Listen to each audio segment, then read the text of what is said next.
The great American बेट्रियल, जब America ने भारत को अच्छे टायर्स होने के बावजूद भी धोखा दिया और उसने उल्टा भारत के लिए एक बहुत शानदार चीज़ क्रिएट कर दी। अब जिस तरह से आज ट्रंप एडमिनिस्ट्रेशन मतलब अमेरिका हम पर न्यू टैरिफ पॉलिसी इम्पोज कर रहा है, इतना ह्यूज टैरिफ लगा रहा है, साथ ही साथ में H-1B वीज़ा पॉलिसी में भी चेंज कर दिए हैं। इन चीज़ों को इम्प्लीमेंट करके अमेरिका ये सोचता है कि वो भारत को कमज़ोर कर देगा, भारत की प्रोग्रेस को कमज़ोर कर देगा, क्योंकि इस समय इंडिया एक ग्लोबल पावर बन रहा है। ऐसा ही कुछ अमेरिका ने 1990s में भी किया था सुपर कंप्यूटर के फ्रंट में। क्या था वो अमेरिका का धोखा? तो बात कुछ ऐसी थी कि 1987 में भारत ने अमेरिका से उसका क्रे एक्स MP24 सुपर कंप्यूटर मांगा था।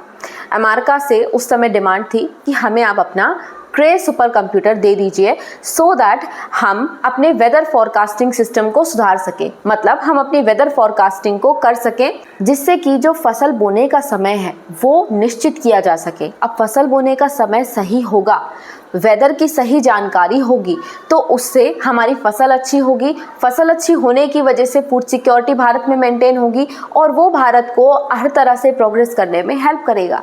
अमेरिका ने उस समय भारत के साथ में बहुत अच्छे रिलेशन होते हुए भी मना कर दिया।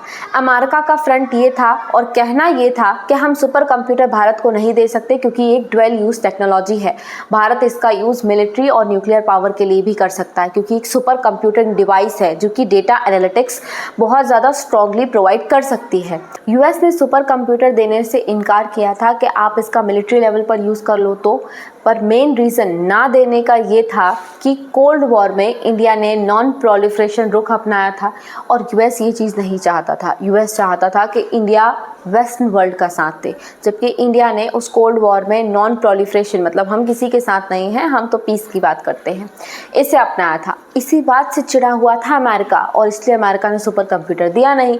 अब सुपर कंप्यूटर भले अमेरिका ने नहीं दिया, इंडिया ने अपना खुद का सुपर कंप्यूटर बना लिया और इंडिया ग्लोबल टेक्नोलॉजिकल हब बन गया।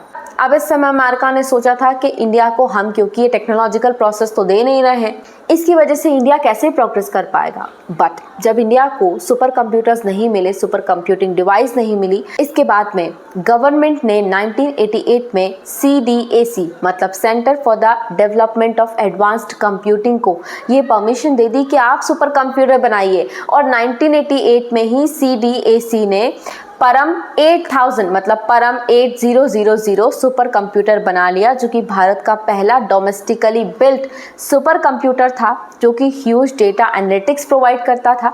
इंडिया ने तो ये कहा था अमेरिका से कि हम सिर्फ आपसे डिमांड कर रहे थे वेदर फॉरकास्टिंग करने के लिए, हम मिलिट्री और न्यूक्लियर पावर के लिए इसका इस्तेमाल करेंगे, ये तो बिना सिर पैर की बात है। पर उस समय अमेरिका ने धोखा किया, लेकिन इंडिया ने अपनी खुद की सुपर कंप्यूटिंग डिवाइस बना ली और उसके बाद में भाभा एटॉमिक रिसर्च सेंटर ने भी 1991 में अपना खुद का अनुपम सीरीज लॉन्च कर दिया, मतलब सुपर कंप्यूटिंग डिवाइसेस। और ऐसा ही कुछ DRDO ने भी किया। DRDO ने भी अपनी पेस सीरीज लॉन्च कर दी, मतलब super computing device. DRDO defence के लिए काम करती है। जब pace super computing device launch होगी तो वो ऑफ कोर्स डिफेंस के लिए, मिलिट्री पावर के लिए हमें डेटा एनालिटिक्स प्रोवाइड करेगी। अमेरिका जिस चीज़ से डरता था, अमेरिका जिस चीज़ का नाम लेकर हमें बोलता था कि हम नहीं दे सकते, आप न्यूक्लियर के लिए इस्तेमाल कर लो, मिलिट्री के लिए इस्तेमाल कर दो, वही शब्द उस पर भारी पड़ गए और इंडिया ने खुद की टेक्नोलॉजी डेवलप कर ली। अब देखिए, अमेरिका ने तो हमारे साथ एक धोखा किया, लेकिन हुआ क्या?